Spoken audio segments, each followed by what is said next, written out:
must be our goal and our guide. And all that we strive for as a human family, dignity and hope, progress and prosperity, depends on peace. But peace depends on us.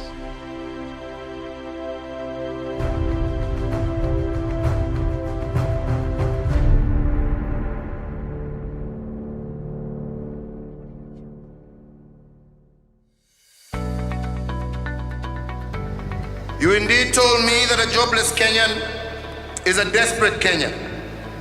You told me also that a hungry Kenyan is a negative Kenyan. You told me that a sick Kenyan is a weak Kenyan. And you also told us that a homeless Kenyan is a Kenyan without hope. You, the Kenyan people, spoke clearly. We want dignity. We want to put enough food on our tables. And we want a lower cost of living. We listened. Since, and on reflection, I have come up with 4 responses to these concerns, and I call them the big 4. Food security, affordable housing, manufacturing, and affordable health care for all. That is the position on the big 4. Food security, health, universal health care, housing, affordable housing, manufacturing.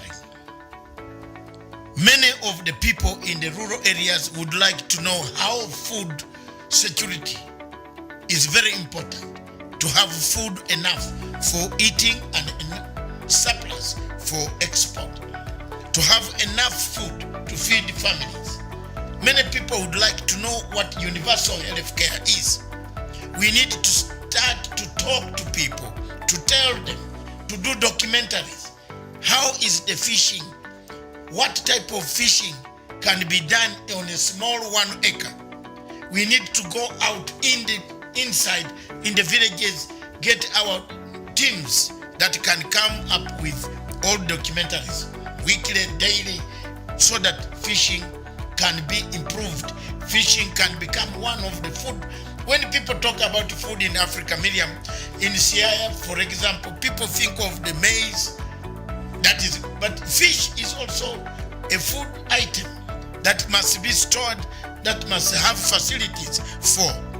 The 4th element is food security and nutrition. Since independence, we as a people have sought to ensure that our citizens enjoy food security and proper nutrition. And while we have made good progress, the challenge, however, remains yet to be fully conquered. It is time to address once and for all the multiple and interlocking factors that leave too many Kenyans at risk of hunger. Our immediate actions start now. We will bring targeted taxation to bear to put arable land to use. We will continue to encourage and facilitate large-scale commercial agriculture to diversify our staples through irrigation and other technologies. We will protect our water towers.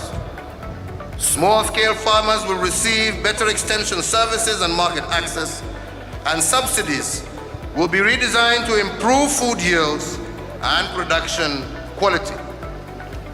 We have said 3 items: obstacles, success, and the challenges.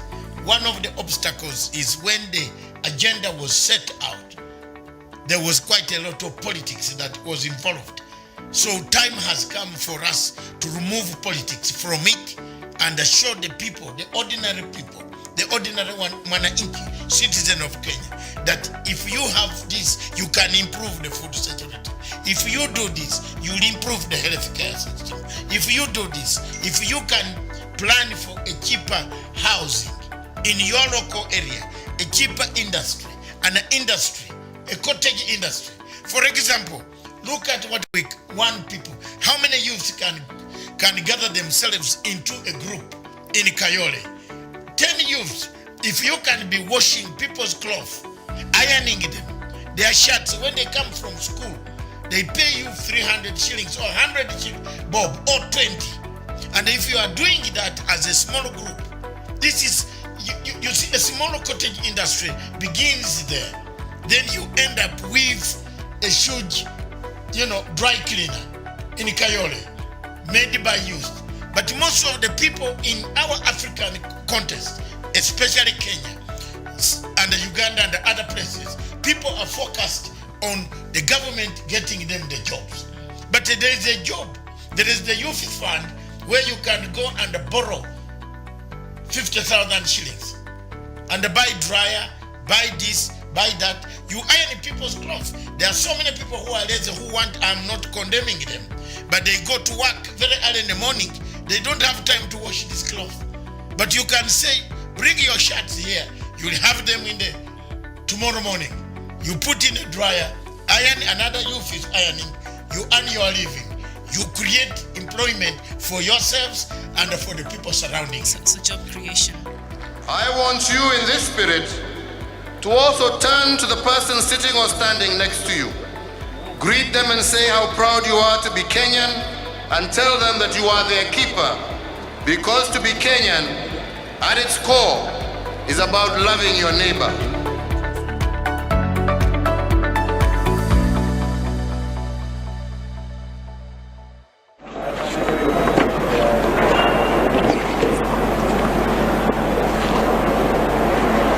Good afternoon, members of the 4th Estate. The National Security Advisory Committee held a meeting today, 7th October 2020, to consider the current political activities in the... I'll begin again. Nitoa hii.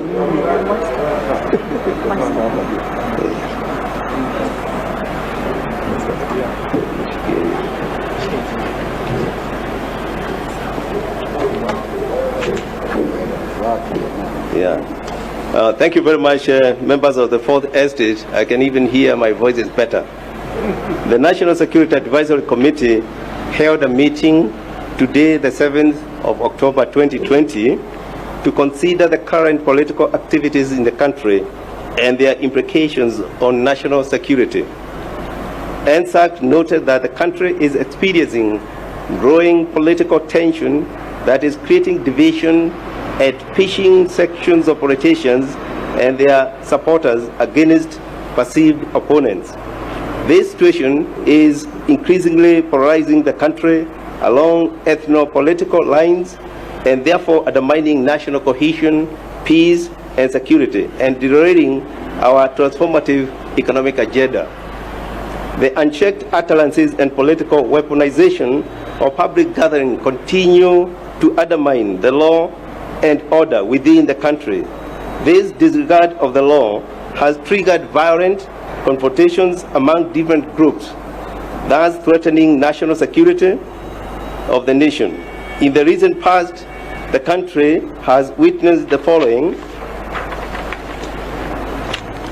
speeches and utterances that incite and cause hatred, resentment, and create tension within our social fabric.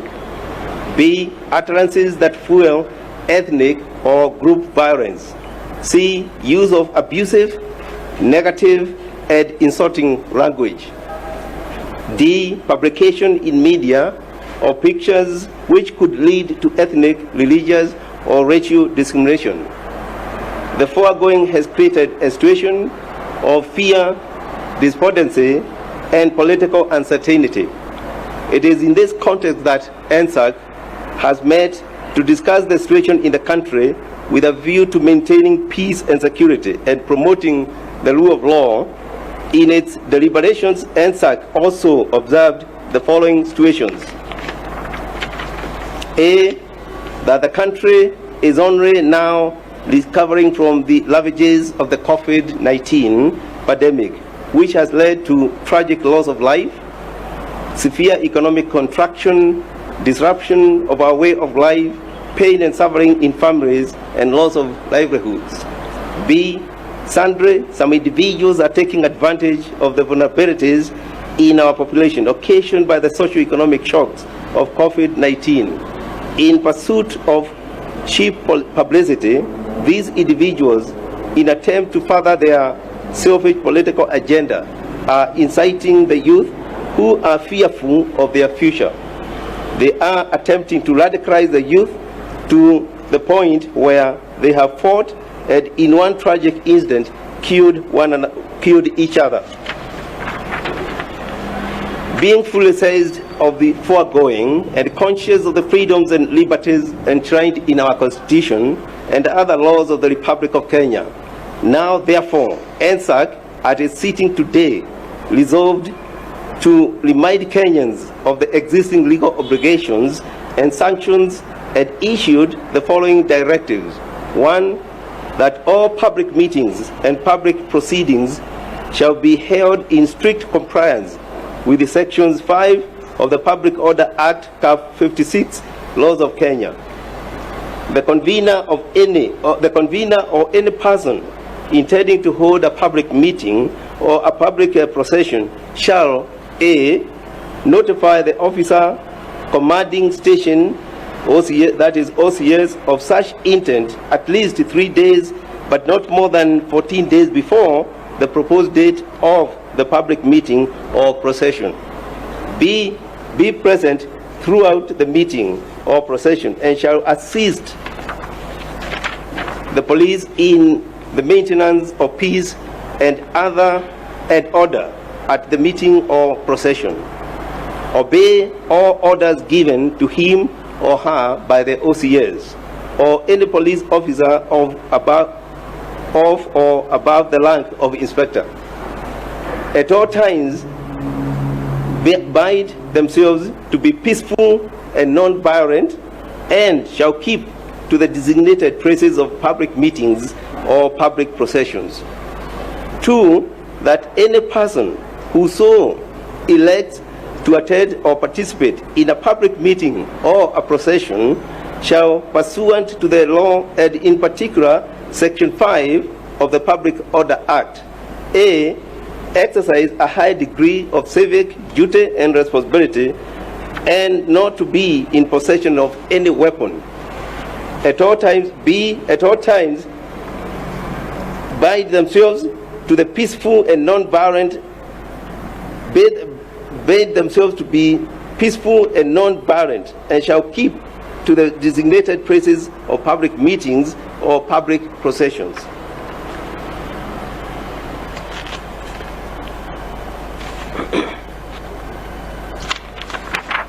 C, report to the relevant authority incidences of hate speech, incitement to violence, ethnic contempt, or any other offense.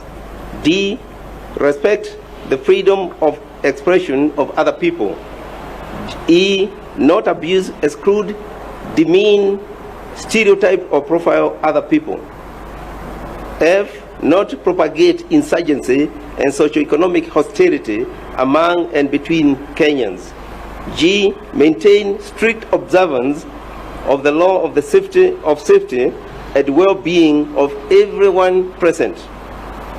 3, that all persons who elect to address any public meeting and procession shall be bound by the legal penalties and obligations set out in Section 13 and Section 62 of the National Cohesion and Integration Act, which provisions bar speeches, utterances, and messages that contain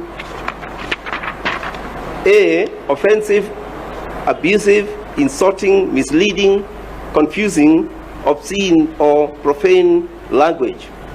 B, inciting, threatening, or discriminatory language that may or is intended to expose an individual or group of individuals to violence, hatred, hostility, discrimination, or ridicule on the basis of ethnicity, tribe, race, color, religion, gender, disability, or otherwise.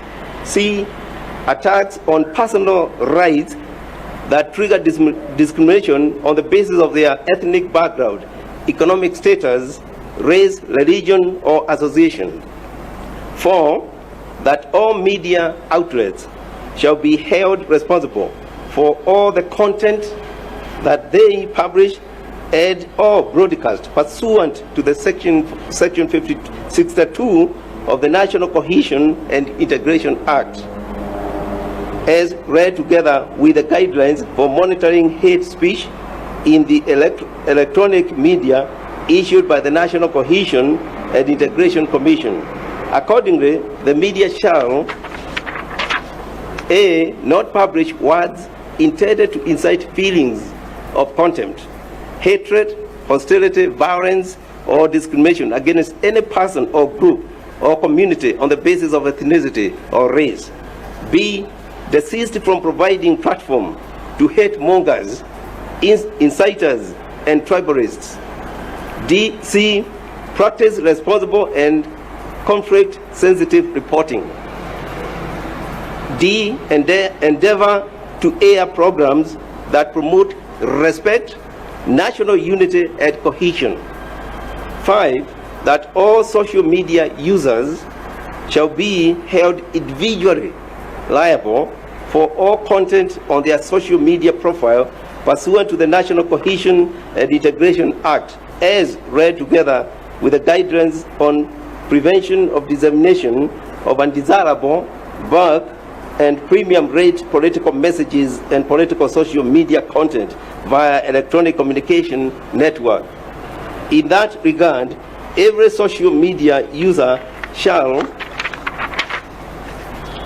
ensure that A. All their content is written in a language that avoids a tone and words that constitute hate speech, ethnic contempt, and incitement to violence, harassment, abuse, defamation, or intimidation. B. Before forwarding and or sharing any messages, authenticate and validate the source and truthfulness of their content so as to limit information that might spread rumors, mislead, or is not supported by any facts. C. Administrators of social media platforms are duly bound to moderate and control undesirable content and discussions that have been brought to their attention on their platforms. In this regard, NSAC hereby directs the relevant security organs to enforce these directives without fear or favor to the offenders, regardless of their economic standing, ethnicity, religion, political association, or status. NSAC further urges all Kenyans to exercise restraint and to remain each other's keeper by strictly adhering to these directives in respect and honor to our shared duty as one people in order to promote peaceful coexistence and security in our beloved country. Dated and issued at the office of the President, Harambee House, Nairobi, on this 7th day of October 2020. Thank you.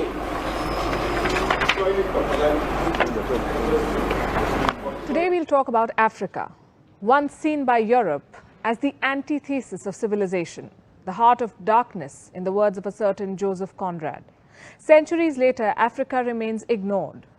It makes news for its conflicts, poverty, and exoticism. For the longest time, the world saw it as a lost cause. Then one country saw opportunity and thus began a new race for Africa, not very different from the scramble of the 19th century when colonial Britain and France wanted raw materials, slaves, and geopolitical influence. Now, in the 21st century, global powers are in more or less the same race. China, the United States, India, the European Union, Japan, Israel, Canada, all of these countries are in the race for Africa. And one country is emerging as the clear winner. Hello and welcome to Gravitas Plus. I'm Palki Sharma Upadhyay, and this is Africa, a continent of 54 sovereign states, 17% of the world's population, 9.6% of the global oil output, 90% of the world's platinum supply, 90% of the world's cobalt supply, half of the world's gold supply, 2/3 of the world's manganese, 35% of the world's uranium, 75% of the world's coltan, and 54 votes in the United Nations General Assembly. This is what makes Africa so attractive and makes the continent a battleground for global powers. There are numerous fronts: investment and infrastructure, military power, diplomacy, soft power, trade, geopolitics. Every country has its own interest in Africa. In 2016, Israel began its scramble for the continent. Benjamin Netanyahu became the first Israeli Prime Minister to visit Africa in 50 years. What did he want? Votes in favor of Israel and against Palestine in the United Nations resolutions. Africa and Israel share similar histories, he said. Israel went on to sponsor solar, water and agricultural technologies. In the same year, 2016, Senegal co-sponsored a UN resolution. It condemned the construction of illegal Jewish settlements in the West Bank. What did Israel do? It cancelled the Mashav drip irrigation project. And this is just one example. Here's another one. The European Union has pledged more than $54 billion in sustainable investment for Africa. What does the EU want? Access to the African market of 1.3 billion people. Brussels has negotiated free trade agreements with at least 40 African countries. But does this ensure a balanced two-way trade? It doesn't. And no country has a bigger interest in Africa than China. China is funding 1 in 5 infrastructure projects in Africa. It is building every third one. Africa has an infrastructure deficit and China has a signed checkbook. Starting 2005, China has invested at least $2 trillion in Africa. It built 6,200 kilometers of railways, including the continent's longest railway line connecting Ethiopia and Djibouti. Beijing has also built the African Union headquarters in Addis Ababa. What does China get in return? A lot. Geopolitical influence to start with. Beijing is selling its culture, its currency. In Guinea-Bissau, exit signs are written in Mandarin. China has established at least 50 Confucius Institutes across 33 countries. Several African countries use Chinese currency. China also gets a strategic overseas base. In 2017, China built its first overseas base at the Horn of Africa, Djibouti to be specific. Djibouti connects the Mediterranean Sea to the Indian Ocean via the Suez Canal. The base has the capacity to accommodate 10,000 troops. China also gets a market to dump its goods. China is Africa's largest trading partner. Chinese trade has increased 40-fold in the last 2 decades. At least 10,000 Chinese firms operate in Africa. This is according to a McKinsey study. Africa has resources and China has access. Did you know that a third of China's investments in Africa are in the mining sector? And finally, it gets to debt trap Africa. But here's the thing, China is not the only country investing in this continent. It's not even the biggest. The United States is Africa's largest investor. It accounts for $54 billion of FDI stock. There are 600 American companies operating in South Africa alone. And this, even after the US president called Africa this. For the longest time, Africa was nothing but a war zone for Washington. It has over 7,000 troops deployed in the continent. They are spread across some 13 African countries, including Burkina Faso, Cameroon, Central African Republic, Chad, Democratic Republic of Congo, Kenya, Libya, Mali, Mauritania, Niger, South Sudan, Somalia, and Tunisia. For the US, Africa was a continent for counter-terrorism operations. What happened then? Why is the US suddenly interested in Africa? The answer is this. For the US, Africa is now a new front to take on China, and Washington is now fighting it out for power and influence. An article on the US State Department website reads, and I quote, "Africa is the continent of the future. Thus, we need to make the most of its potential. By 2050, its population will more than double to 2.2 billion people, with over 60% under the age of 25. Where is Africa's interest in all of this? Also, what about India? What role does India play in this continent? New Delhi's ties with Africa date back to the time of Mahatma Gandhi. India was part of the Bandung Project of 1955. New Delhi supported Africa's anti-colonial struggles. It supported the liberalization movements in Ghana, Algeria, Tunisia, Morocco, Angola, Mozambique, Guinea-Bissau. India also raised the issue of racism in South Africa. It will be unfair to say, though, that India's newfound interest in Africa has nothing to do with China. In 2018, Indian Prime Minister Narendra Modi toured key African states just ahead of Chinese President Xi Jinping's visit. In 2018, India decided to open 18 new embassies in Africa. India has defense partnerships with Zambia, Nigeria, Ghana, Ethiopia, Botswana, Uganda, Mozambique, and Namibia. New Delhi is currently training African military. Indian company Airtel is a dominant telecom firm in Africa. New Delhi is offering 50,000 scholarships to African students. Despite everything, India is far behind China in the race for Africa. China's Belt and Road Initiative has sealed its hold on Africa. If in the 1900s Africa was colonized with force, in 2020 it is being trapped by loans. China accounts for 14% of sub-Saharan debt. In Kenya, the volume of Chinese loans is 6 times that of France, which is the country's second largest creditor. And Sri Lanka can tell you what happens when Chinese loans are not repaid. China is looking to capture Africa. It has a strong diaspora, it is spending big money, it is selling its movies, culture and currency. China extracts raw materials, it manufactures products with them and sells them back to this continent. Does this remind you of something? What did the British do in India? In the 19th century, the rivalry between Britain and France fueled Africa's colonization. In the 21st century, the trade war between the United States and China is hastening the same. Just like the 19th century, there are numerous countries in the scramble for Africa. And just like the 19th century, there is nothing in it for Africa. Gravitas Plus, co-presented by Skoda.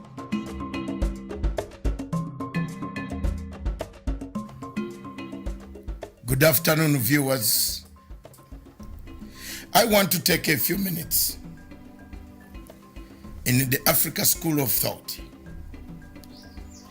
I want to say a few points regarding the situation of the Chief Justice in the Republic of Kenya.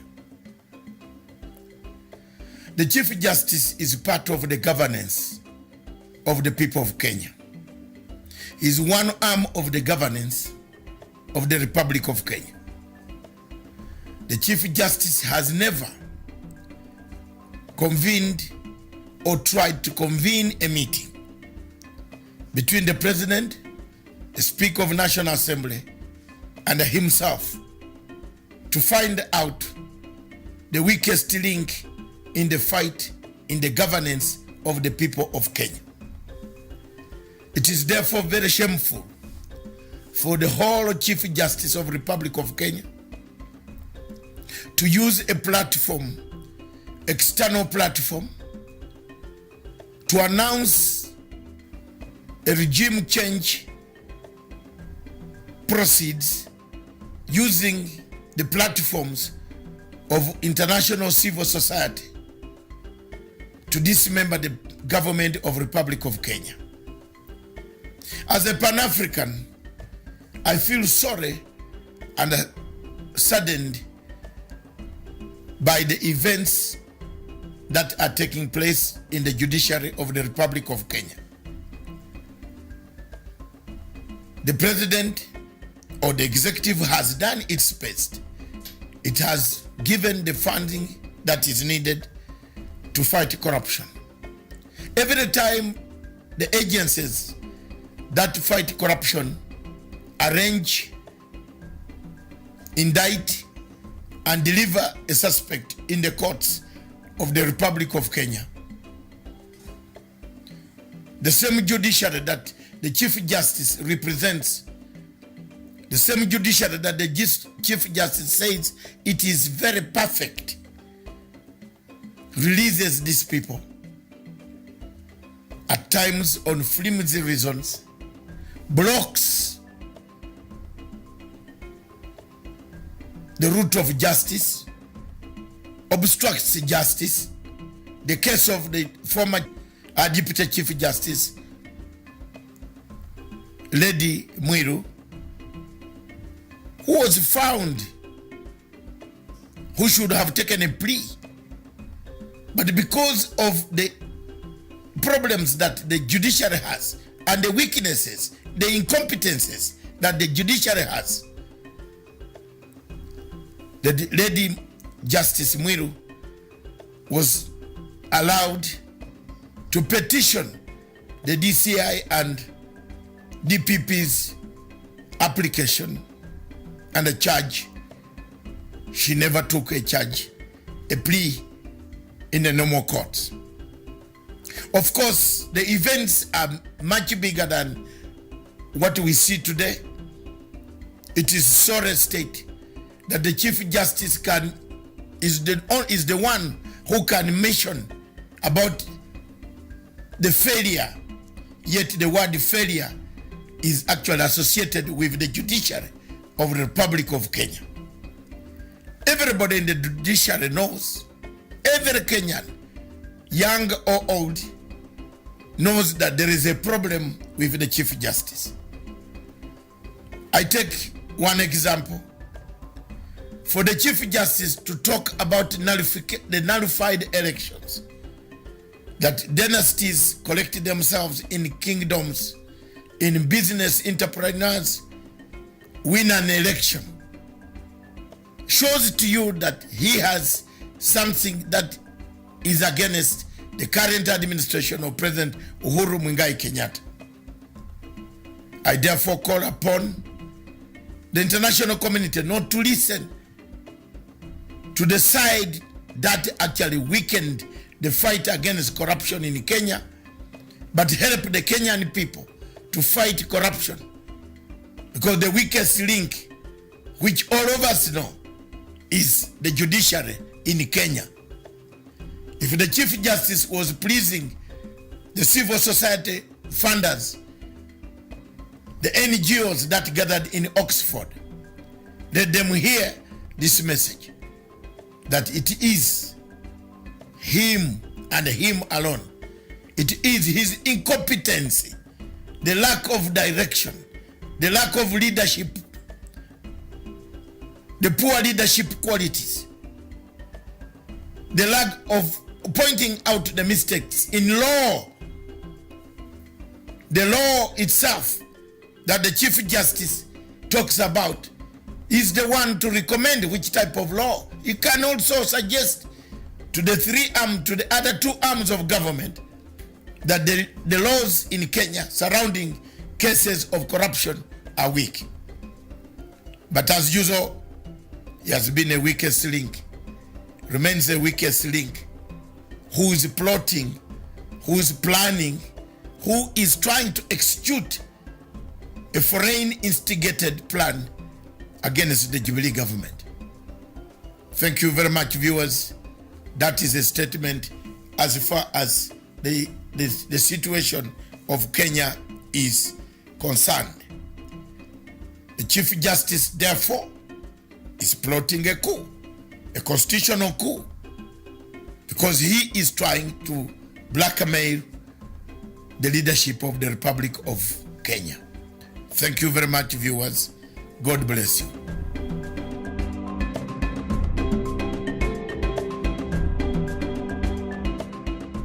It is with great pleasure that despite this pandemic that has created a very difficult situation for all of us globally, we have come to an understanding that even as we protect ourselves, even as we protect our health, we have to also understand that the world doesn't stop.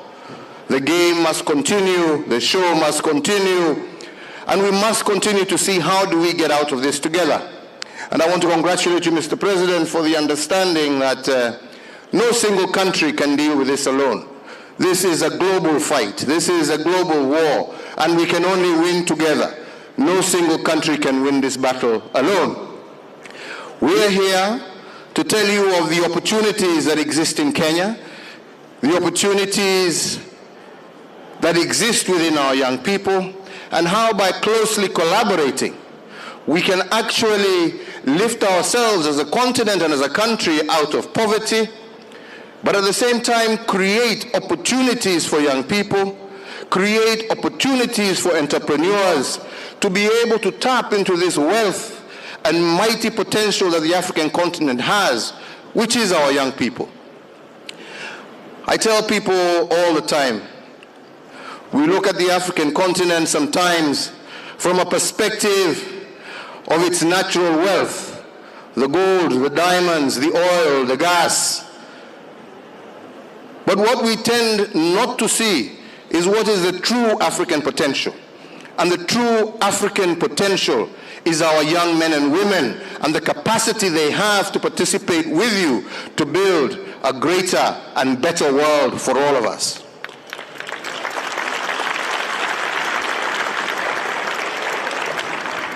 It's been a great pleasure working with Emmanuel over the last few years. I believe he's a man who is understanding that the future of France on the African continent does not necessarily reside in its history, but in the potential that Africa has for mutual prosperity as we work together to build our respective economies, grow prosperity. We know we have huge problems, for example, with regard to migration that make people have this feeling or this understanding that all that Africa can contribute is migrants. But you must ask yourself, why do these young men and women risk their lives to cross thousands of miles of land, risk their lives to cross the waters of the Mediterranean? It is in search of opportunity. It is in search of opportunity. But imagine the power of us working together, of tapping that opportunity while it is still in Africa. A chance, therefore, of creating a prosperous proposition for all of us, while at the same time ensuring the safety, the security, and the peace of our two continents. This is why I'm here, and I'm looking forward to having fruitful engagement with each and every one of you as we tell you of the opportunities that exist in Kenya, that exist in Africa, and the potential of us working together into the future. I thank you very much, Emmanuel. Thank you.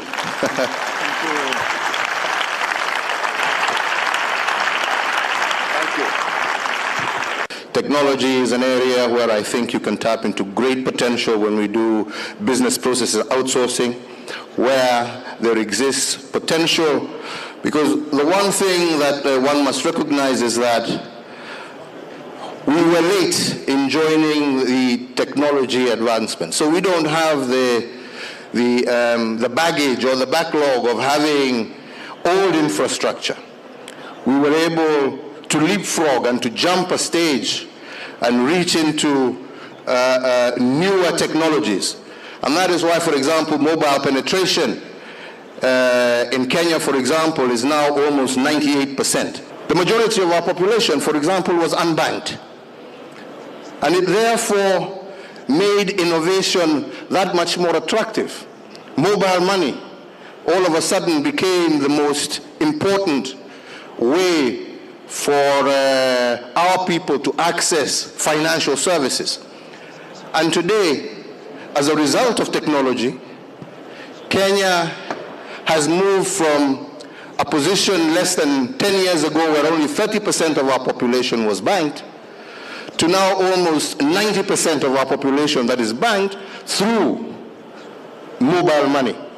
And through there, the introduction of different services, from insurance services to different apps that provide various governmental services. For example, we use mobile technology to offer more than 200 different services to our people in a much more affordable manner, in a much more reachable manner. So technology and the development of applications is an area of huge potential. Second, we're also talking about an infrastructure gap. Huge potential existing on the continent in terms of connectivity, road, rail, infrastructure. Just yesterday, myself and President Macron witnessed the signing of a contract with one of your big companies here who are investing 1.3 billion euro into road projects. A road project, and the first and the largest road project done by private sector. Usually we're here banging on Emmanuel's door seeking financial assistance. But it was wonderful yesterday to see the private sector step up and have the confidence to invest in Kenya, to invest in infrastructure, with the realization that the returns are going to be good, with the understanding that with the stability that we have in our country, their investments are safe. So once again, we encourage you to look at this infrastructure shortfall and see that not as a negative aspect, but a huge opportunity for French investors as well. The financial sector, like I'm saying, through mobile money is another sector. The service sector that is rapidly growing is also another sector. And as Africa starts to go under the Africa Free Trade Arrangement, there also exist huge opportunities in manufacturing. You're talking about a population on the African continent in excess of 1 billion people who need everything from toothbrush to toothpaste to shoes to socks. This is another huge opportunity that exists there, and using our ability now as an African continent to come together, there is a huge opportunity in manufacturing for European and especially French companies in this particular instance. So these are just but a few areas that I think, with greater cooperation, with greater trust, and with greater understanding of each other, could be opened to French entrepreneurs. You run a wonderful country. I was the first French president to visit it, which is crazy, but this is it. And you run it marvelously. You have to deal with COVID-19, with a lot of issues, but you decided to come to France for this event, I want to tell you. Because I proposed to Mr. President to come and see French entrepreneurs, SMEs, mid and large caps, and to have an open discussion. Because I do believe it's extremely important, both for France and Kenya, to have a better knowledge of each other and to see all the opportunities you can find in this country, but as well how our French companies can bring something to your country. Provide our solutions, our innovations, our entrepreneurship, and be part of your success.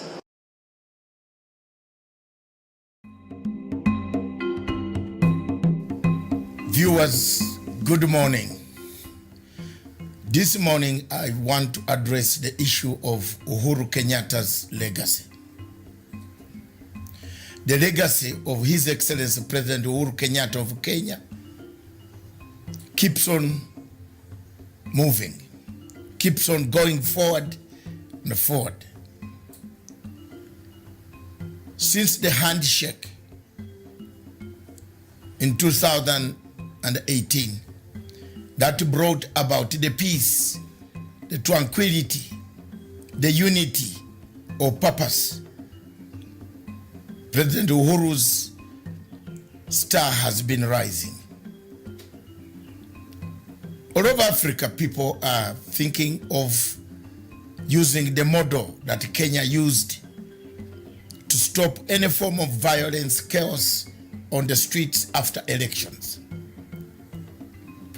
As you know, all of you are aware that elections in Africa produce two things: after or before or after the voting. Disputed elections, winner takes it all, loser doesn't accept the results. But the Kenyan model takes us miles and miles away from the normal type of democracy. The democracy, a negotiated format, a consensus format.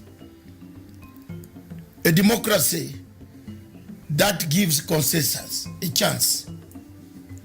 A democracy that talks about the future of a country, the unity of a country, as opposed to a fragmented country, polarized country, where most African countries find themselves in.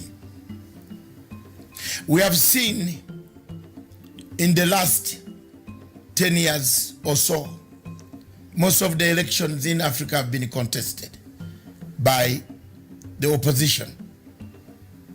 Very few people in Africa, countries in Africa, where opposition has conceded defeat and come up to congratulate the winner. We have seen the South African model has worked very well. The Ghanaian model has worked so well. I don't see any other country in Africa where the models have worked well.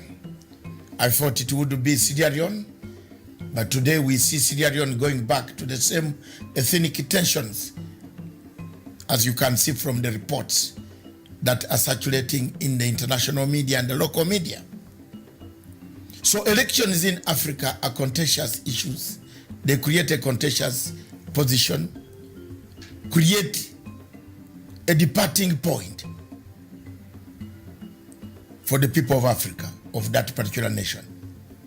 The legacy of Uhuru Kenyatta, therefore, will be remembered for having brought the tranquility that we have today, the peace, the new format, the new tool of having a better organized civil Africa, an Africa without violence, an Africa without chaos after elections, when the opposition accepts to work for the interests of a nation, not personal interests.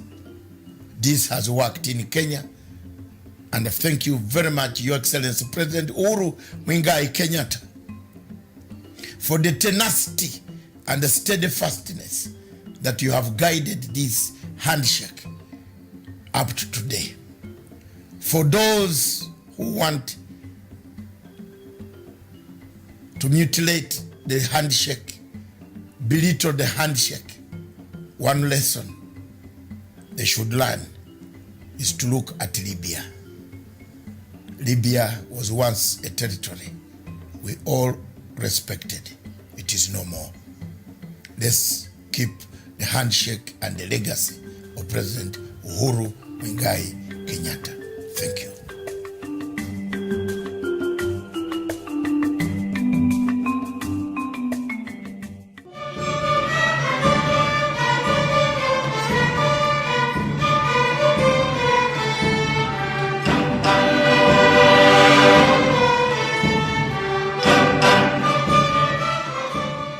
Launching the BBI Task Force report. Makofi.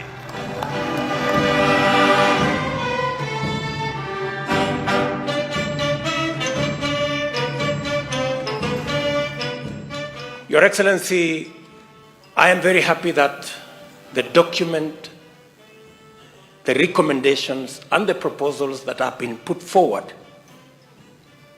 informs us on how to build institutions to get our politics away from personalities and ethnicities to institutions that will carry all of us irrespective of who we are, where we come from, the language we speak, or the political party we subscribe to. Kusema ya kwamba pesa mingi ije mashinani, tunaunga mkono. Ipelekwe mpaka ifike kama kuanzia 35% kuelekea juu. Hiyo pesa itumike kwa mambo ya maendeleo, not for consumption. Recurrent expenditure should not be above 30%. 70% should go for development. Ni kwa nini baada ya kila miaka mitano tunaenda miaka mitatu ya kazi, miaka ya 2 tunapoteza kwa sababu siasa imechacha? Tunataka tuulize wafanyabiashara wetu wenzetu, ni nini inawazuia? Ni nini tuwaweza kufanya ndio tuhakikishe ya kwamba biashara zenu hazisimami? We must have development plans that are 20 years plus if we are to resolve our problems, my brothers and sisters. Tunataka tuwapatie assurance ya kwamba wanaweza kupatia wananchi mikopo ya miaka 10, miaka 15, kwa sababu they have confidence ya kwamba Kenya will be stable and Kenya will always have leadership, whoever it is.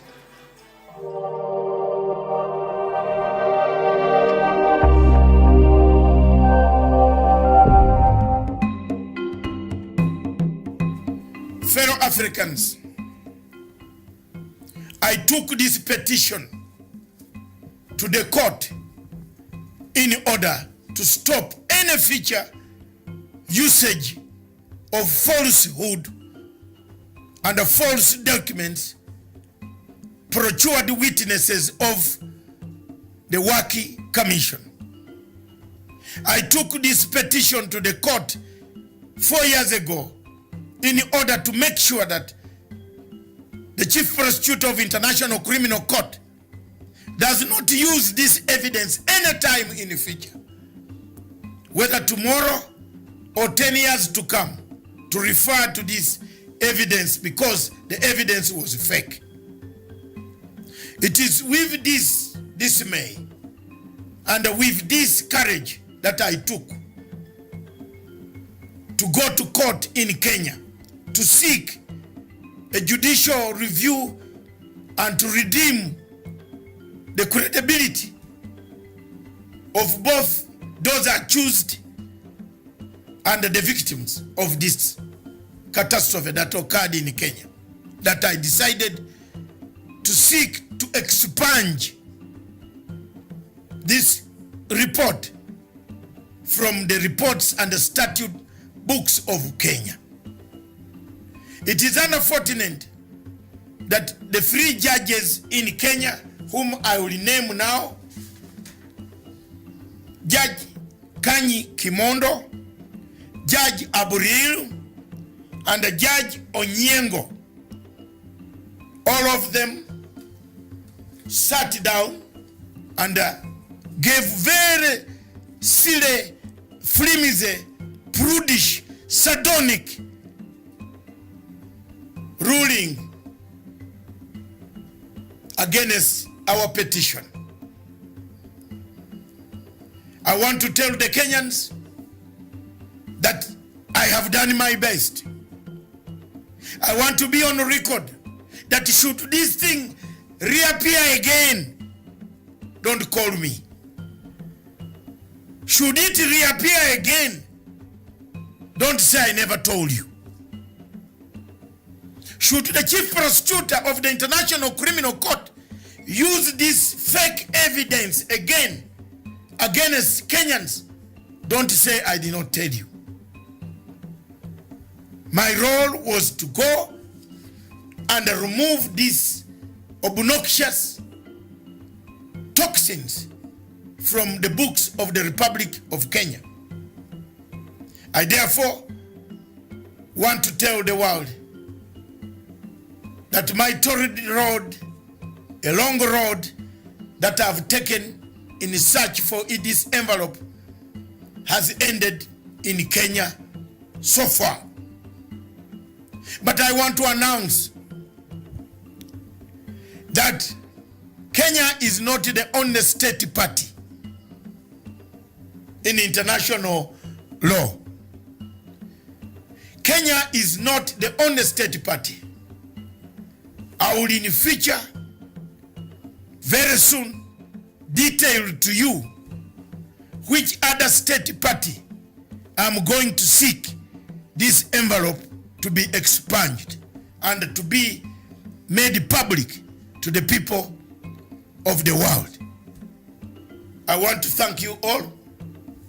I want to tell you that a detailed document which is entitled My Long Road, Torrid Road to Work Envelope will be found on www.panafricanforumltd.com.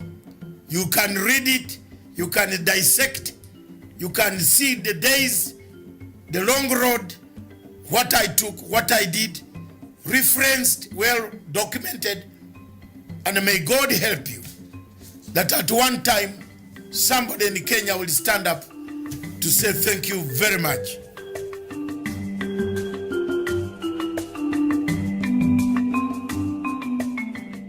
Today we'll talk about Africa, once seen by Europe as the antithesis of civilization, the heart of darkness, in the words of a certain Joseph Conrad. Centuries later, Africa remains ignored. It makes news for its conflicts, poverty, and exoticism. For the longest time, the world saw it as a lost cause. Then one country saw opportunity and thus began a new race for Africa, not very different from the scramble of the 19th century when colonial Britain and France wanted raw materials, slaves and geopolitical influence. Now in the 21st century, global powers are in more or less the same race. China, the United States, India, the European Union, Japan, Israel, Canada, all of these countries are in the race for Africa. And one country is emerging as the clear winner. Hello and welcome to Gravitas Plus. I'm Palki Sharma Upadhyay, and this is Africa, a continent of 54 sovereign states, 17% of the world's population, 9.6% of the global oil output, 90% of the world's platinum supply, 90% of the world's cobalt supply, half of the world's gold supply, 2/3 of the world's manganese, 35% of the world's uranium, 75% of the world's coltan, and 54 votes in the United Nations General Assembly. This is what makes Africa so attractive and makes the continent a battleground for global powers. There are numerous fronts: investment and infrastructure, military power, diplomacy, soft power, trade, geopolitics. Every country has its own interest in Africa. In 2016, Israel began its scramble for the continent. Benjamin Netanyahu became the first Israeli Prime Minister to visit Africa in 50 years. What did he want? Votes in favor of Israel and against Palestine in the United Nations resolutions. Africa and Israel share similar histories, he said. Israel went on to sponsor solar, water and agricultural technologies. In the same year, 2016, Senegal co-sponsored a UN resolution. It condemned the construction of illegal Jewish settlements in the West Bank. What did Israel do? It cancelled the Mashav drip irrigation project. And this is just one example. Here's another one. The European Union has pledged more than $54 billion in sustainable investment for Africa. What does the EU want? Access to the African market of 1.3 billion people. Brussels has negotiated free trade agreements with at least 40 African countries. But does this ensure a balanced two-way trade? It doesn't. And no country has a bigger interest in Africa than China. China is funding 1 in 5 infrastructure projects in Africa. It is building every third one. Africa has an infrastructure deficit and China has a signed checkbook. Starting 2005, China has invested at least $2 trillion in Africa. It built 6,200 kilometers of railways, including the continent's longest railway line connecting Ethiopia and Djibouti. Beijing has also built the African Union headquarters in Addis Ababa. What does China get in return? A lot. Geopolitical influence to start with. Beijing is selling its culture, its currency. In Guinea-Bissau, exit signs are written in Mandarin. China has established at least 50 Confucius Institutes across 33 countries. Several African countries use Chinese currency. China also gets a strategic overseas base. In 2017, China built its first overseas base at the Horn of Africa, Djibouti to be specific. Djibouti connects the Mediterranean Sea to the Indian Ocean via the Suez Canal. The base has the capacity to accommodate 10,000 troops. China also gets a market to dump its goods. China is Africa's largest trading partner. Chinese trade has increased 40-fold in the last 2 decades. At least 10,000 Chinese firms operate in Africa. This is according to a McKinsey study. Africa has resources and China has access. Did you know that 1/3 of China's investments in Africa are in the mining sector? And finally, it gets to debt trap Africa. But here's the thing, China is not the only country investing in this continent. It's not even the biggest. The United States is Africa's largest investor. It accounts for $54 billion of FDI stock. There are 600 American companies operating in South Africa alone. And this, even after the US president called Africa this. For the longest time, Africa was nothing but a war zone for Washington. It has over 7,000 troops deployed in the continent. They are spread across some 13 African countries, including Burkina Faso, Cameroon, Central African Republic, Chad, Democratic Republic of Congo, Kenya, Libya, Mali, Mauritania, Niger, South Sudan, Somalia, and Tunisia. For the US, Africa was a continent for counter-terrorism operations. What happened then? Why is the US suddenly interested in Africa? The answer is this. For the US, Africa is now a new front to take on China, and Washington is now fighting it out for power and influence. An article on the US State Department website reads, and I quote, Africa is the continent of the future. Thus, we need to make the most of its potential. By 2050, its population will more than double to 2.2 billion people, with over 60% under the age of 25. Where is Africa's interest in all of this? Also, what about India? What role does India play in this continent? New Delhi's ties with Africa date back to the time of Mahatma Gandhi. India was part of the Bandung Project of 1955. New Delhi supported Africa's anti-colonial struggles. It supported the liberalization movements in Ghana, Algeria, Tunisia, Morocco, Angola, Mozambique, Guinea-Bissau. India also raised the issue of racism in South Africa. It will be unfair to say, though, that India